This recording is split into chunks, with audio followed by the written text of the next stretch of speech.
Bilkis Bano gangrape मामले में 11 दोषियों की समय से पहले रिहाई के गुजरात सरकार के फैसले को सुप्रीम कोर्ट ने आज यानी सोमवार को रद्द कर दिया।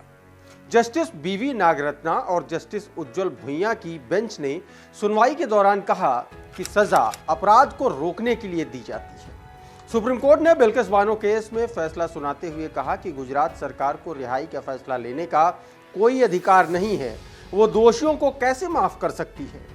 सुनवाई सुप्रीम कोर्ट में हुई तो इसका अधिकार वहां की राज्य सरकार को होना चाहिए, क्योंकि जिस राज्य में किसी अपराधी पर मुकदमा चलाया जाता है और सजा सुनाई जाती है, उसी को दोषियों की माफी याचिका पर फैसला लेने का अधिकार है। तो क्या था बिल्किस बानो का केस? आरोपियों को क्यों कर दिया गया समय से पहले रिहा, और अब सुप्रीम कोर्ट ने इस रिहाई के फैसले को क्यों पलट दिया? आइए समझते हैं विस्तार से।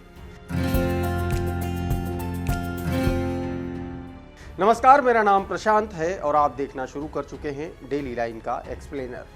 बिल्किस बानो ने गैंगरेप के 11 दोषियों की रिहाई के खिलाफ 30 नवंबर 2022 में सुप्रीम कोर्ट में 2 याचिकाएं दाखिल की गई थी। पहली याचिका में 11 दोषियों की रिहाई को चुनौती देते हुए और उन्हें तुरंत वापस जेल भेजने की मांग की गई थी। वहीं दूसरी याचिका में सुप्रीम कोर्ट के मई में दिए गए आदेश को फिर से विचार करने की मांग की गई थी।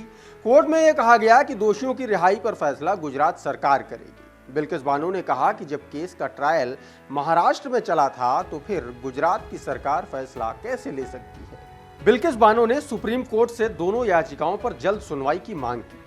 इस केस के सभी 11 दोषी 15 अगस्त 2022 को आजादी के अमृत महोत्सव के तहत रिहा कर दिए गए थे।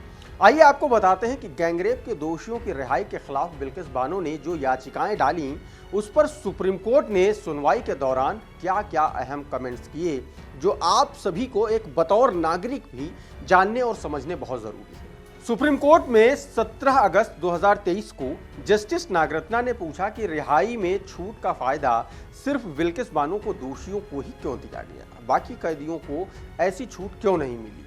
अदालत ने यह भी पूछा कि जब गोधरा के कोर्ट ने ट्रायल नहीं किया तो उससे राय क्यों मांगी। 24 अगस्त 2023 को एक दोषी के वकील ने बताया कि उनका क्लाइंट सजा काट चुका है और रिहाई के बाद से वकालत कर रहा है। इस पर सुप्रीम कोर्ट ने हैरानी जताते हुए कहा कि यह कैसे हुआ, क्या कोई सजा याफ्ता प्रैक्टिस कर सकता है। तब वकील ने कहा कि दोषी अपनी सजा काट चुका है। हालांकि कोर्ट ने कहा कि दोषी तो वो अब भी है, उसकी रिहाई सजा पूरी होने से पहले हुई। 20 सितंबर 2023 को कोर्ट ने 11 दोषियों की तरफ से मौजूद वकील से पूछा, क्या दोषियों को माफी मांगने का मौलिक अधिकार है। इस पर वकील ने स्वीकार किया था कि माफी मांगना दोषियों का मौलिक अधिकार नहीं है।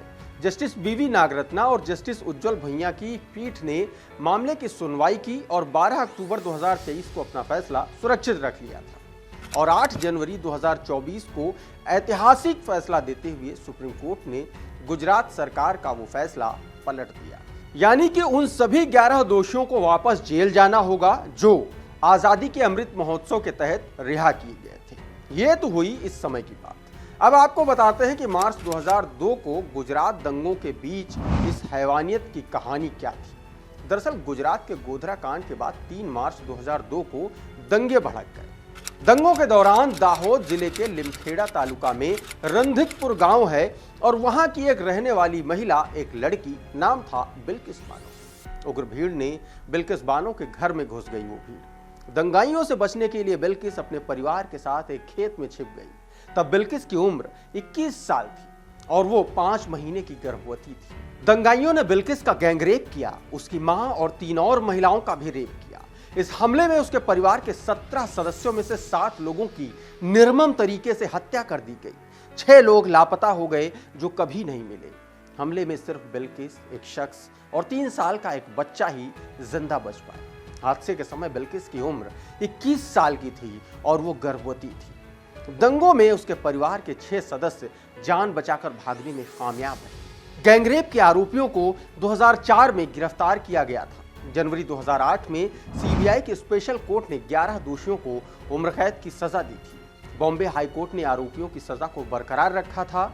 आरोपियों को पहले मुंबई की आर्थर रोड जेल और फिर इसके बाद नासिक जेल में रखा गया। फिर करीब 9 साल बाद सभी को गोधरा की सब जेल में भेज दिया गया। बिल्किस की यह कहानी आपको जाननी चाहिए, सुननी चाहिए और समझनी भी चाहिए, और कोर्ट के इस फैसले को भी समझना चाहिए, क्योंकि ये वो 11 लोग थे जिन्होंने बड़ी निर्ममता से 7 लोगों की हत्या की, जिनके शव कभी नहीं मिले। बिल्किस का गैंगरेप किया, वो भी तब जब वो गर्भवती थी। फिलहाल आज के एक्सप्लेनर में इतना ही, लेकिन आप देखते रहिए डेली लाइन।